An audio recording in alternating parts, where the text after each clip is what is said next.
3.06 of the Code of the City of Orlando, Florida, prohibiting true threats, providing for severability, providing for codification, correction of scrivener's errors, and effective date. Second. Motion by Commissioner Ortiz, second by Commissioner Sheehan. All right, Chief, you want to give us a little intro? And the motion that I was accepting, Commissioner Ortiz, related to doing this as an emergency motion that would allow this to go right into effect before the second reading, correct? Okay. Thank you, Mayor, Commissioners. So based on incidents that have happened not only in the city but statewide and nationwide, really over this past couple years, the Orlando Police Department Legal Section has been working on this ordinance, and we're proposing the city pass it and would make unlawful for a person to post any true threats on social media or threaten to bring a firearm or deadly weapon onto school grounds. Currently, there is a gap, a loophole in the legislation, and ironically, it is it's actually a charge if you make a false threat on the social media. So we're also asking, as stated, that we make this an emergency ordinance, and I think in this case, social media and technology has kind of outpaced Florida law. Our legislation, is, as you know, is currently working on a similar law, but that will not go in effect until July 1st after the school year. So based on things that have happened here locally, in the state, around the nation, we think this ordinance will protect our schools and also our residents. Would ask that you pass this immediately for this emergency order. So I'd be happy to answer any questions that you may have about the ordinance. For the Chief, Commissioner Ortiz. More than a question, I have a comment. First of all, I want to thank you for taking initiative, you and our staff, to do this, because it's really needed. Maybe we should send somebody to, and I think we do have somebody in Tallahassee, to kind of give our legislators in Tallahassee some directions in terms of this particular loop in the law right now, because I understand that, because it's not a direct victim when you make a threat to an institution like this, but where maybe the principal could represent the institution, or somebody who's in charge at the time could be the one who can comply with the element of fear and can comply with the element of being the victim representing the institution as a whole, which I know is what we're trying to do at our local level. I also understand that this is a misdemeanor at our local level. Maybe we need to take it to, I don't know if Tallahassee is going to make it a felony, hopefully so. But more than anything else, I want to applaud our team here for taking the initiative of doing this.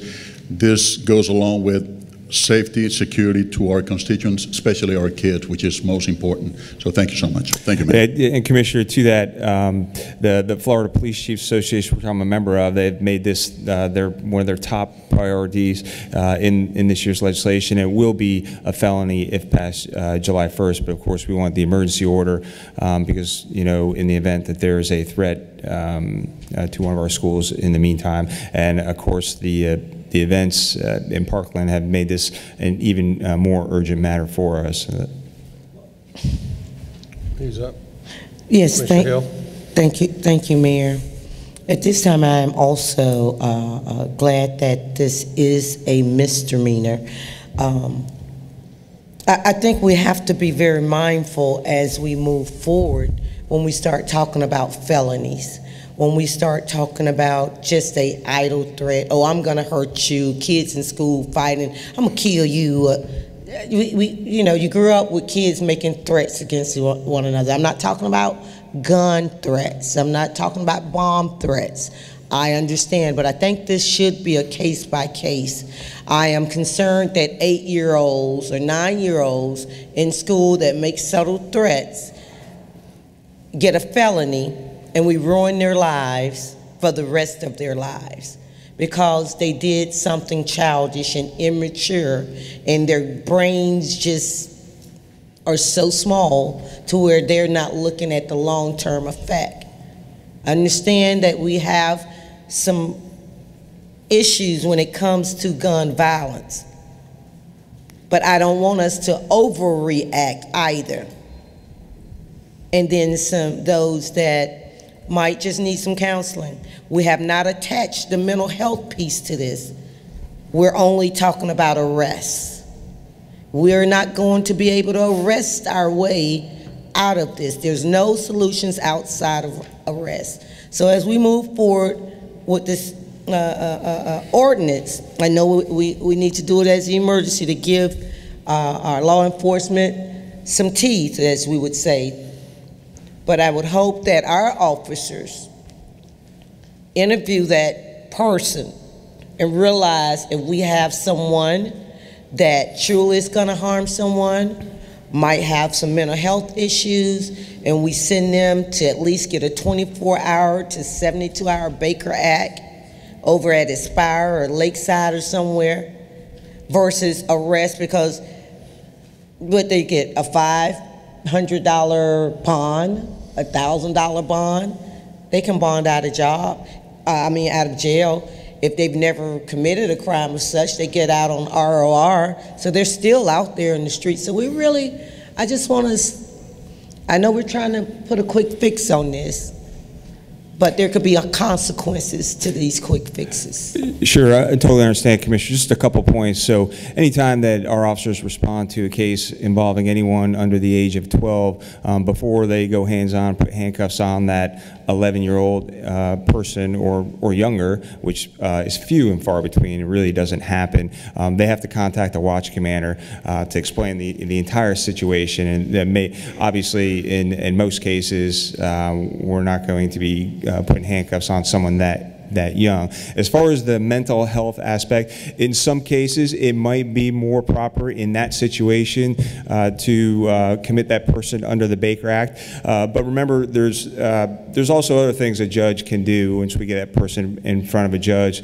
that the judge could order counseling for that person. Where that's one of the loopholes that Florida legislation is also trying to fix is the mental health aspect, because we could Baker Act a person 15 times in 1 month, and until there's an order from someone saying that person can't purchase a firearm, they can go in the next day and purchase a firearm even after being committed under the Baker Act. So obviously we're going to take each case on a case-by-case basis, thoroughly investigate the entire thing, but this gives our officers and really the entire department the option to see which route is the best way to go, and I think will overall enhance the safety of our community.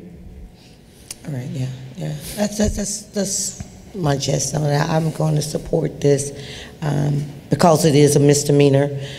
Before we can start talking about just throwing out felonies on school-aged youth that actually hasn't physically committed a crime outside of saying something verbally that's really, uncalled for, but we don't know what type of treatment they've been giving there at the school and identifying children that we might be able to assist. I know, especially with us having school resource officers in the school, there's been more youth, I haven't done the data, just been what I view, that have now became felons in school than in the streets. And I just don't want us to continue that type of tone. Yeah, understood, Commissioner. Those decisions aren't made in a vacuum. The officer will have their chain of command. But also, we work very closely with Orange County Public Schools, and the people at people at the school are also involved in these decisions on what is the best way, what's the best action to take in this case. Many times they do defer to law enforcement, but we do get their opinion based on experiences they've had with the individual. Thank you. Kyle, did you have a thought? Yeah, well, first of all, I would order the city clerk, if I was you, just to put this particular ordinance, instead of under ordinances first read, under emergency ordinances, just so it's in the proper place on the agenda. Secondly, just to remind the council, in order to adopt an emergency ordinance, you need to approve it by 2/3 majority. So at least 5 of you will have to vote in favor of the ordinance. And just so you know, we will bring this ordinance back for a second reading. It's not necessary as part of an emergency ordinance, but just to be sort of a belt and suspenders approach, we'd like to bring it back for second reading anyway. But if you adopt it today by a 2/3 vote, it would be effective immediately upon the mayor's signature this afternoon. And then finally, Mayor, we in the City Attorney's Office added some whereas clauses, some findings of fact to the ordinance justifying the need for it to be adopted as an emergency. But just to complete the legislative record, I just had a couple questions for Chief Mina, if I may. Go ahead. Chief Mina, this ordinance proposes to close an existing loophole in state law, and the ordinance is being presented as an emergency ordinance. In your experience, are threats like the ones described in this ordinance, threats on social media towards schools, are they currently challenging law enforcement in Florida today? Yes. Have these threats, particularly to schools, increased since the tragedy in Parkland a couple weeks ago? Yes. In your professional opinion as the Chief of Police, is adopting this ordinance for immediate application important to protect the public health, safety, and welfare given the current state of affairs? Yes.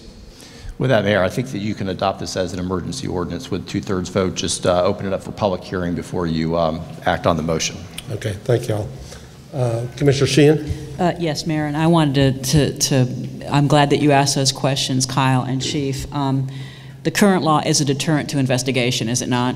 That's correct, Commissioner. That's the problem. I mean, and that's what I want to make clear, that, you know, I'd rather err on the side of caution as someone who's dealt with 49 families who lost their children, that we have got to do something. 17 more families have lost their children, and we have got to do something. And if we can't deal with firearms, which I think is disgusting because we can be put in jail, $5,000 fine, removed from office immediately to try to restrict firearms, I think that's criminal in itself. But if we can at least do something about investigating these threats and stopping this from happening, that's what we need to do. Thank you, Chief.